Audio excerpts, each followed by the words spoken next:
fast to actually deal with things. So Yeah. it's funny that you mentioned that.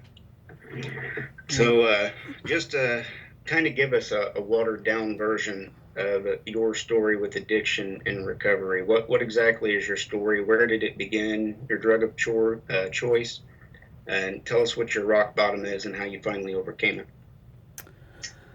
Okay, so it all started whenever I was really young. I was, born an identical triplet, and we went to school together. My mom, like, it was never planned that she had like multiples. Like some women take fertility drugs, they want to have twins. Like it was like a surprise to my mom, and she always wanted very strongly for us to have our own identities. So she never dressed us alike, and in high school, well, in Canada, like high school starts at grade 7. So grade 7 on, like we each split up and went to different schools to try and get different friends and do different sports and have different interests and have our own identities. But I was like, it was always like the triplets and Maggie. Maggie's my older sister. She's 3 years older than us. So it's just the 4 girls. And everything was always like the triplets, the triplets, the triplets. And we got a lot of attention, but it wasn't the kind of attention that I wanted, like as Grace. Like this was before I was ever Gracie V, like Grace. Like my family calls me Grace. The people who are close to me call me Grace. Like I wanted that attention, but it was the triplets that got that attention. So I was always, doing stuff, getting into trouble, and just doing stuff to be different or doing things that I thought would get me attention. And whenever I was about 11 years old, when I was like just finished elementary school, I started like sleeping around and sneaking out at night, partying with like all the older boys who lived in our town.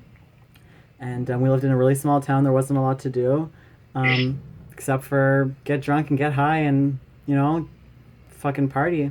There was like, like a corner store and like a couple small restaurants. And so it was, so that went on. It didn't take me long for me to like start getting into like a lot of trouble, like with the police and where like social workers became involved in stuff. And soon I was placed in a foster home to, my parents just like didn't know what to do. Like bless their hearts, like they were raising 3 other girls and they didn't know what to do. Like they tried everything. So I guess they tried to get some help. And anyway, so that I was 12 years old. I got placed in my first like foster home. I stayed there for a summer. I came back, and it started escalating really fast after that summer. Just the sneaking out and getting fucked up all the time. So I'm not sure really where to jump to from there. Like a lot of stuff happened during that year. I was like, 11, 12 years old, especially 12 years old was, I got into a lot of trouble. When I was 13 years old, I went to Montreal, which was, a huge city, like compared to where I was from. And it was a treatment center, a long-term treatment facility. And I had never even heard of Narcotics Anonymous, like maybe I had heard of AA or something growing up or in movies, but I didn't know what recovery was. And so I was the only like voluntary like kid at this place. It was like an 8 or 9 month program. Everybody was there on court order. Everybody there was doing hard drugs. And I just thought like, oh, like I'll just like go on like a little vacation here. And and like my parents bought me a carton of cigarettes. They were like, and like my parents were so strict. I'm like, oh, this is pretty fucking cool. So, so I went to this treatment center, and after a couple months, it was really hard for me there, like to try and find my spot there. Like the girls would like, they were really cruel to me, and I remember like coming back in my room one night and like, oh, my shit was covered in shaving cream, and they would like everything would just be turned upside down, and I was like so far away from my family, and I remember being like really sad and lonely. But we did a lot. Like the whole day was planned out. It was all. Sorry, what's that, Ronnie? Could you say that was a defining point in your life, that feeling of sadness and isolation? Because if it's in your memory, it just makes me wonder. Yeah. No, the isolation stuff like came like a long time before that, because like it was always I was like the black sheep in my family. So the other triplets and my older sister, like they would always like play together. I remember like this one vivid memory. I must have been maybe like 7 or 8 years old, and my sisters were like organizing a play like for our parents in the backyard, and like they on the swing set they were like elevating each other, and it looked like so much fun, and they wouldn't include me, and I just remember like my mom like playing with me instead, like to try and give me some attention. But like when I think of like growing up like with my siblings, like that's the memory I remember, like not being included, and fuck, it's pretty sad. I haven't thought about it in a long time. Um, so no, that feeling of isolation and darkness, like it was there from a really early age, so it wasn't anything new to me. But by that time, when I got to Montreal to this treatment center, I had started journaling.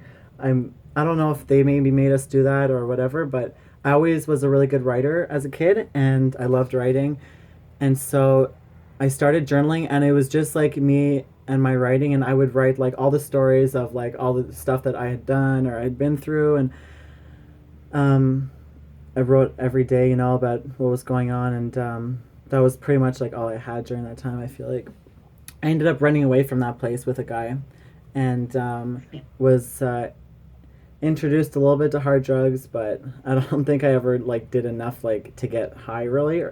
Um, and I went back. I thought, anyways, the cops, came and got me, and big mess. And anyways, I ended up going to be placed at a lockdown facility, and there, same thing. I showed up there. I was like the youngest girl there. I was the only English girl there. It was all French girls, and so again, like girls can be really fucking mean. Um, this place was like jail. Like you weren't allowed to have razors. You weren't allowed to have like glass in your room. You were, like girls were swallowing razor blades, and it was, yeah. So that's what like my childhood was like. From the age of 11 on, was being placed in, um, homes and treatment centers and lockdown facilities. So I ended up running away from that place too. And anyways, finally, my best friend's mom, who was a recovering alcoholic in AA, she had about 19 or 20 years sober.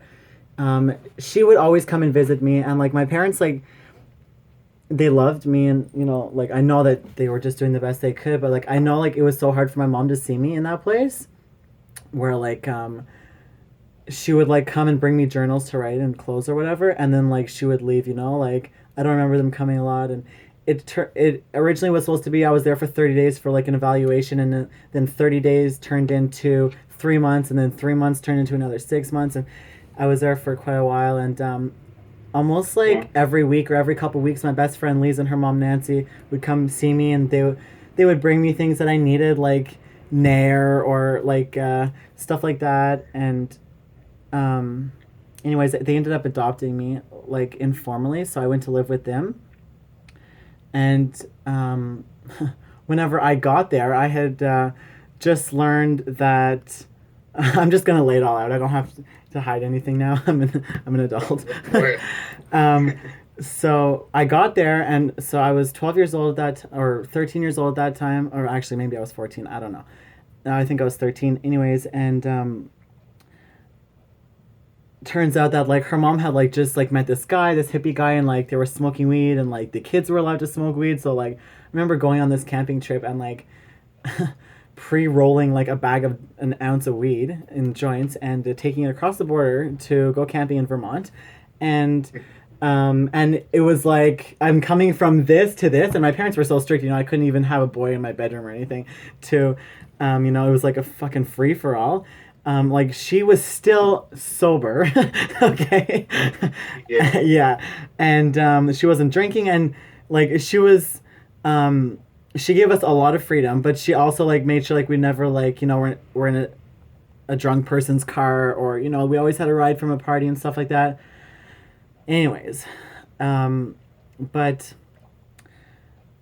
and then so I lived with them for a while, and then I was on my own. I ended up dropping out of school and all that stuff. Like I got kicked out of school, and I was able to finish. My teachers at the time, like they helped get like all the assignments and stuff, and like the stuff for me to study through my sisters to me. Like they snuck it. I was going to a really small school. There was like 100 kids in the whole high school. It's in a really small town, and they all like loved me, the teachers, and wanted to help me. And I ended up graduating high school. I had to go back to adult ed for 2 credits, and I finished that when I was 17, but when I was 16, I was living on my own at 15, paying rent, working at a restaurant, and I met a guy, an older guy, and there was these two guys. One of them was Portuguese, the other guy was from Toronto. He was a pilot for Air Canada, or X. Anyways, they show up in our little town and just like rock that whole fucking town. They started like, people started doing hard drugs, and I started doing coke, and I remember like the first time I did it, and I was just like, I remember the first time I did enough to get high, and I think I threw up right away, and I went right back in the kitchen and fucking had another line, and like. Like just thinking of that makes my stomach sick, because like it was like that for a long time, where I would do so much and get sick and just go right back. Didn't even matter. I just had to have it. Anyways, so I was in that circle for a while, and it was a pretty heavy world. A lot of like grow houses. I lived in a grow house. Whenever I left that guy to go with his boss, I was helping, like, I was working in grow houses. We had about 5 grow houses all over the place. And the Portuguese guy, Carlos, he's dead now. He died, in the grips of addiction. I think he was, like, killed, and they made it look like a suicide. Now, just to elaborate for people who may not know, what is a grow house? We were growing marijuana to sell. Right. Mm-hmm. We were growing marijuana and bringing it to Iqaluit, which is like the northernmost province in Canada. It's really hard to get to. You have to get there on a plane that can land on ice, and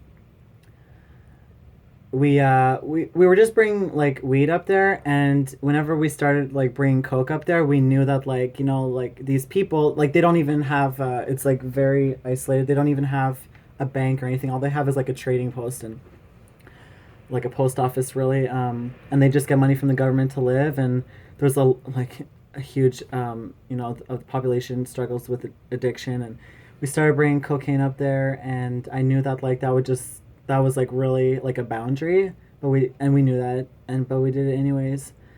And I was 17 years old. So I had been using coke a lot, like on and off. Like it wasn't like an everyday thing, but it was maybe for like, I go like really hard, I'd do it for a few days, like without sleeping, without stopping, and then I was like, no, like I can't, like, and then maybe like go a week or two or a week and a half without doing it, and then eventually, it was like every day, and at the end, we started getting high on a Saturday night. And I remember, like, my memory is just so clear. Like, I feel like sometimes, like, that was a different girl in that lifetime. I was 17 years old, and my life is so different now. But when I'm telling you these stories, like, I can still remember, like, what it smelled like in the car. Like, it's crazy. And so I remember, like, we had just gone to pick up, like, a couple ounces of coke, and this was a time where, like, I was trying not to get high. I went for, like, 3 months, somewhere along in there when I was 17, and I didn't use any coke or drink. And I remember, like, my boyfriend at the time, who's also dead now, he brought me, like, to fly a plane, because I wanted to be a pilot. He brought me to fly a plane as, like, a reward for not using. And so there was, and I had already been to this treatment center, so I knew, like, recovery was a thing, like, but I didn't really know about meetings. And anyways, so we started getting high on Saturday night, and I remember in that car ride thinking, like, there was complete silence. Like, we both, like, didn't want to do it, but we both knew we would, like, oh, like, we have to just try this stuff. And I knew that after one line, it was fucking game over. And we, didn't eat or sleep. That started on a Saturday night, and he died on a Wednesday morning. We had a cocaine psychosis, and that's whenever, like, you see things and hear things and just, stuff that's not really there. But it was so clear to me, it was there. That stuff, those people that I saw, those voices I heard, like, they were real at the time. And I thought there was people in our house trying to kill us. And I could tell you all the events of the entire night, but we don't have all day. Yeah. But we jumped off the roof of our 2-story beach house onto the frozen river, and I landed on my feet. My spine compressed. I broke my back. I was 17, and his spine snapped in half and a rib went through his heart. He was 49 years old, and he died. And Wow. yeah, and after that, I was in the hospital for a couple weeks with a broken back. I got out just like they let me out to go to his funeral, and I had to go back and live with my parents for a little bit while my back was healing. And as soon as I was able to leave, I got my own place. This was maybe like not even a month after this happened. I got my own place. Like I had money because we had those grow houses and stuff. And I didn't get high for about 6 months, but yeah, I went right back to all of my old ways, you know, to his old friends and to all of our old connections. And as soon as I started using coke again, I knew that I was gonna die. Like it's like I knew, you know, and it was never enjoyable for me to get high. Like when I see it in movies or when I hear people talking about like using cocaine, like they make it seem glamorous or something. Like it was not like that at all for me, at all. I would use to the point where I couldn't breathe. Like my nose was so fucked up. Um, I would try clearing my nose, doing everything just to try and get more drugs in my body. Like I, um, I was always paranoid. I was always looking out the fucking window. I was always that girl, like thinking the cops were after her, or um, it was just not enjoyable at all. And I never had fun doing it, but I just couldn't stop. I couldn't stop. Mm-hmm. And so I knew that my best friend's mom, was in AA, even though she was smoking weed at the time. So I went to see her whenever, and nobody knew that I was getting high again. They all thought I was kind of getting my shit together. So I went to see her, and she printed me off a meeting list for Narcotics Anonymous, and I went to my first NA meeting that night. It was June 6, 2006, and I thought I was like this badass motherfucker, like pulled up in a pickup truck, and I looked like a biker chick, and and I remember like as soon as I opened my mouth to share at that meeting, like I don't know where I found the courage to do that, but I started crying right away, and I couldn't stop. And I don't even think I was able to share. But everybody came up to me after the meeting, and they just like loved me. They loved me. And I went off to Calgary, tried the geographical cure thing, that didn't work, came back, and I went back to an NA meeting. I was getting high during this whole time, and I went back to that same meeting, and all those people remembered my name. And it was like the first time that I ever felt like a part of something. Sorry, I'm just getting a little emotional. Okay. Yeah, and it was like that feeling of when I was a kid, like of being excluded and from my sisters, and always always like being on my own. And if I wanted attention, like the only way I knew how to get it was like from a guy, And this was like the first time where it's like I didn't have to give these people anything, and they were just like they remembered my name, like. And I couldn't believe it. So I kept going to that meeting. Took me a little while to get clean. A couple months of I wouldn't do coke. I would just smoke a little bit of weed, and then I would end up doing coke again. Go figure. So I dilly dallied for a little bit, and eventually I got clean. And that was October 4th, 2006, my clean day. The last time I got high was October 2nd, 2006. So that is the rundown of my past. And then since then, I never went back to treatment.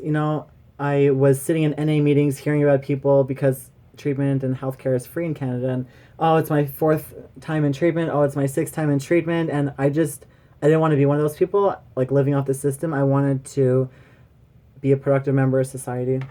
So I got a job at a post office, a little shitty minimum wage job, and I went every day. And during the weekends, I would drive to Toronto from Ottawa. I was dating a guy in the program. He drove a truck, and so he had a lot more clean time than I did. And if it wasn't for him, like I really don't know like where I would be. Like my first year, like during the time they say like you don't have to change much, like people, places, and things. So I got a day job like for the day, but like. During those weekends, on Friday night after work, I would get in this Peterbilt and drive to, like 5 hours away, and then drive back that night. And then like I would help him work on his truck the next day. And and I was around like people with clean time, and that really saved my ass. It really saved my life. So if you're new in recovery and you're listening to this and they say, like, you don't have to change much, just everything, like, really, you need to stop fucking hanging out with the people that you were hanging out with, because you're not Exactly. going to get better. Your life is not going to get any better until you do that.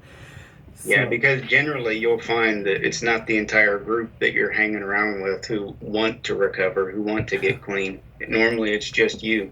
yeah, And the exactly. only way to really get clean is to get away from all of it. Mm-hmm, totally. So I got a sponsor. I started working the steps. I went to meetings regularly, um, and now I just celebrated 9 years clean, and Awesome. Congratulations. thank you.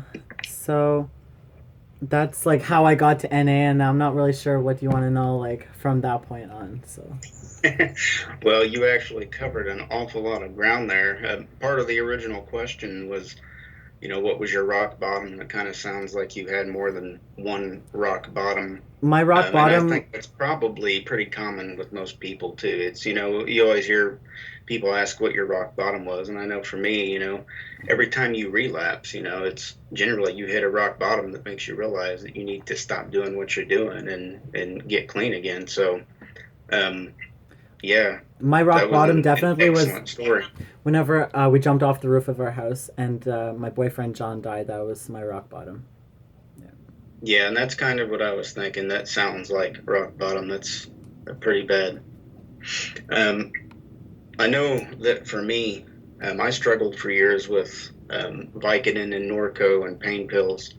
Even after I'd recovered and subsequently relapsed several times, every time I'd get clean, I would crave them. Um, do you ever crave or even want that escape again? Does the need to get that fix ever come knocking at your door? Yeah, definitely it does. I'd like to say it doesn't, but I went through a really hard time when I had 5 years clean. I broke my arm bench pressing. Not everybody can see it, but you can see the scar there. And Oh well, yeah. yeah, so, um, and of course, like I needed to take painkillers, after the surgery. It was like major surgery, and Hmm. I almost relapsed at 5 years clean. I came so close, and ever since that, like, I know how good those pills are, and painkillers weren't my drug of choice. Well, although I had my fair share of using them. Um, Yeah. but when I hear people talking about them now, and even people who are not addicts, like even in the powerlifting world, like, oh yeah, just take a Percocet before on the meet day, or something, I'm just like, fuck, that would be fucking amazing right now. And it's never Yeah. like I get to a bad place, a dark place. I get to a lot of dark places in recovery, but it's never like I'm having a shitty day and I just want to go get high. It's more like something reminds me of it and I forget. And it brings, and I want to, but it's not usually Coke because that fucker really ruined my life.